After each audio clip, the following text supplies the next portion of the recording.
कब कुरवे में हमरा रहत रहली छन भजुदारी न सहत रहली।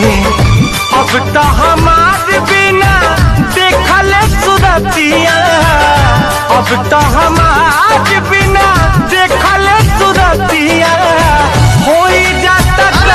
सुनता हूँ और ना मैं किसी से कुछ कहता हूँ, तुम्हारी यादें अक्सर मेरे साथ होती हैं और ये लोग कहते हैं कि मैं भाई ने अब जीना तुम्हारे ही नाम में धड़कत रहे मोर सीना।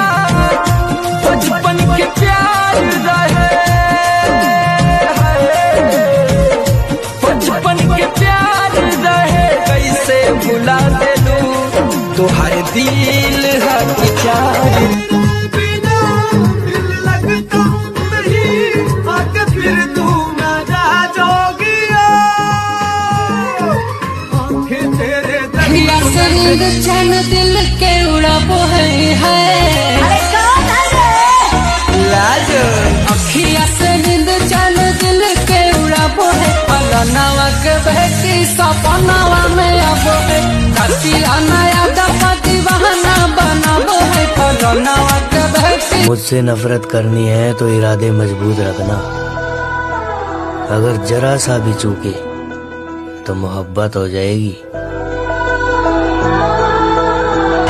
दिल की तरह दिया के मिलना दवाई, तू हर जुदाई जान जान लेके जाए, तो हर जुदाई जान रानी तेरा में जब से तोहरे लागल बानी जाने हम कितना। जिंदगी को हंसने में और खुशियों में बितानी है, क्या पता अपने पास और कितनी बची है।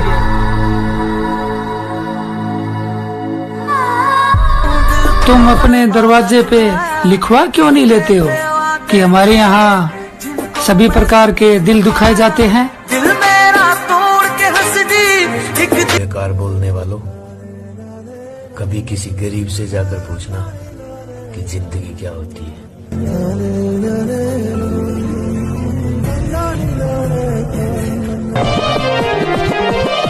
सपना सजा के मुहवा मोड़ गईलू हो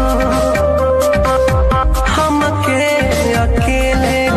अरे जो लोग मुझसे जलते हैं, आँख कान नाक खोल के सुन लो, मुझे घंटा फर्क नहीं पड़ता।